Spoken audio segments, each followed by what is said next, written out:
21শে জুলাই শহীদ স্মরণকে সামনে রেখে আজ জঙ্গিপুর পৌরসভার 12 নম্বর ওয়ার্ডে ব্রিজের মুখে প্রস্তুতি সভা। তার কিছু মুহূর্ত উপস্থিত ছিলেন জঙ্গিপুর পৌরসভার চেয়ারম্যান মফিজুল ইসলাম মহাশয় ও ভাইস চেয়ারম্যান সন্তোষ চৌধুরী মহাশয় ও একগুচ্ছ কাউন্সিলরগণ ও শফিকুল ইসলাম মহাশয় ও সম্মানীয় ব্যক্তিগণ। জঙ্গিপুর থেকে তরিকুল শেখের রিপোর্ট, জঙ্গিপুর টিভি। 21শে জুলাই যে একটা প্রস্তুতি সভা তিনি নির্দেশ দিয়েছেন, সেই নির্দেশ অনুযায়ী আজকে আমাদের জঙ্গিপুর পৌরসভায় 21শে জুলাই। কিন্তু আগে আমরা করে নিলাম, এই কারণে আমি থাকবো না, 2-4 দিন থাকবো না, বাইরে যাবো।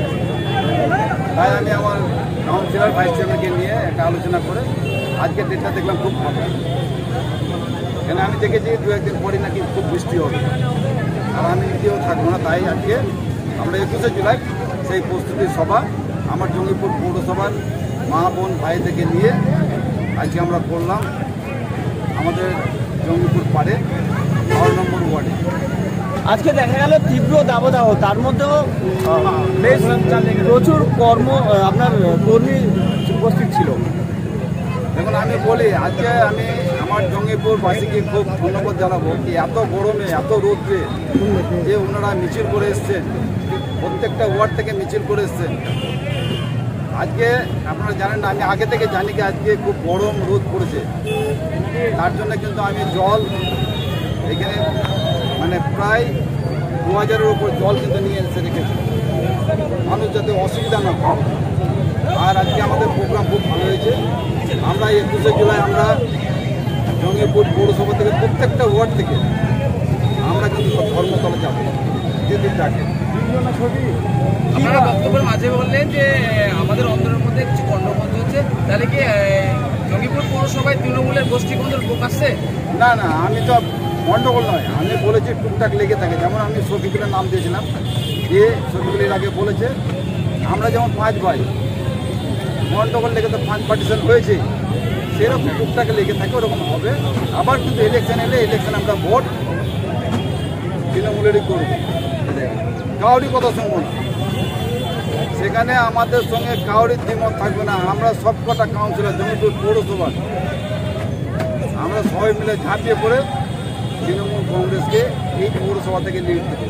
বিগত দিনে একটু ভুল হয়েছিল, সেই ভুলটাকে আমরা মেকআপ করে আজকে আমরা 2026-এ সেটা দেখিয়ে দেবো আমার নেতারাকে যে আমরা জঙ্গিপুর পৌরসভাতে দলকে আমরা এক জায়গাতে টান করতে। আজকে 21-এর ডাকে প্রস্তুতি সভা, জনসাধারণকে কি বার্তা দেবেন? 21শে জুলাই মানুষকে জানালাম যে দিদি কীভাবে আজকে 21শে জুলাই মার খেয়েছে, মাথা ফাটিয়েছে, অনেক কিছু কষ্ট করে আজকে এই জায়গাতে আসতে হয়েছে। পশ্চিমবাংলার মানুষ মাননীয় মুখ্যমন্ত্রীকে চরম ভালোবাসেন। 2026-এ দেখবেন বিপুল ভোট নিয়ে, বিপুল সংখ্যায় সিট নিয়ে উনি আবার সেই পশ্চিমবাংলা দখল করবেন। আপনার পাশেই ওয়ার্ডে কিন্তু রাস্তা হলো খারাপ, আপনার নাকের ডগাতে আপনি বললেন যে ওটা উঠিয়ে আবার নবীনকরণভাবে রাস্তা করবে, তো সেই সব কন্ট্রাক্টর কীভাবে কাজ পায়, তাদের কি কড়া দৃষ্টি থাকবে ভবিষ্যতে? আপনি যেটা বললেন, আমি কিন্তু এর আগে আপনাদেরকে একটা কথা বলেছি যে সেই কন্ট্রাক্টর এখানে ছিল না, কন্ট্রাক্টর বাইরে আছে, তাকে ফোনও করা হয়েছে। আর আমাকে সঙ্গে সঙ্গে ওখানে 2-1টা লোক, মানে আমার বিজয়পুর তপুর পঞ্চায়েতের মেম্বারও ছিল, সবগুলো ছিল, ওনারা ডেকে পাঠালো। আমি সঙ্গে সঙ্গে কিন্তু এরপর থেকে সঙ্গে সঙ্গে সেই জায়গাতে গেছি, সেই জায়গায় দেখেছি পরিস্থিতি, সঙ্গে সঙ্গে কন্ট্রাক্টরকে ফোন করেছি, ইঞ্জিনিয়ারকে ডেকেছি। যা রাস্তা হয়েছে সব তুলে ফেলবো, ফেলে আবার নতুন করে রাস্তা যাতে হয়। আজকে সম্ভবত রাত্রেবেলা হবে, না আগামীকাল রাত্রে হবে। কাজ কিন্তু ঠিকভাবে আমি দেখে নেব।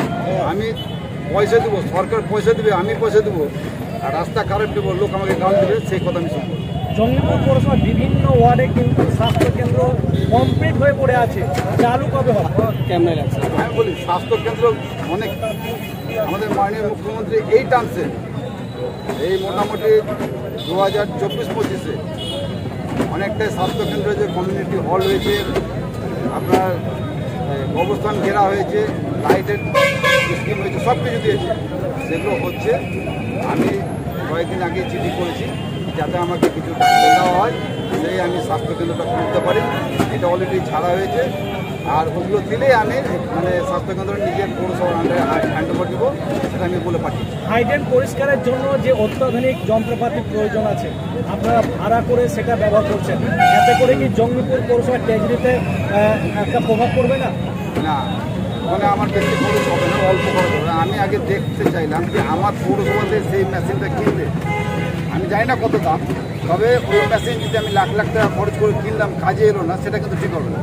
আগে আমি ট্রেনিং স্বরূপ ওই মেশিনটা আনিয়েছি, ওটা দেখবো যদি মান ভালো টানতে পারে আগামী দিনে আমি পৌরসভা থেকে ওই মেশিন কিনবো, সেটা আমি কিন্তু আমার অফিসের সরকারি অফিসে বলে রেখেছি। ধন্যবাদ। আপনার স্কুল কি এখনো ম্যানুয়াল পদ্ধতিতে চলছে? সময় এসেছে আধুনিক প্রযুক্তিকে সঙ্গে নিয়ে এগিয়ে চলার। স্কুল সফট একটি পেশাদার স্কুল ম্যানেজমেন্ট সফটওয়্যার যা আপনার বিদ্যালয় পরিচালনাকে করে তুলবে আরও সহজ, স্মার্ট এবং স্বচ্ছ। ছাত্র শিক্ষকের তথ্য এখন এক ক্লিকে।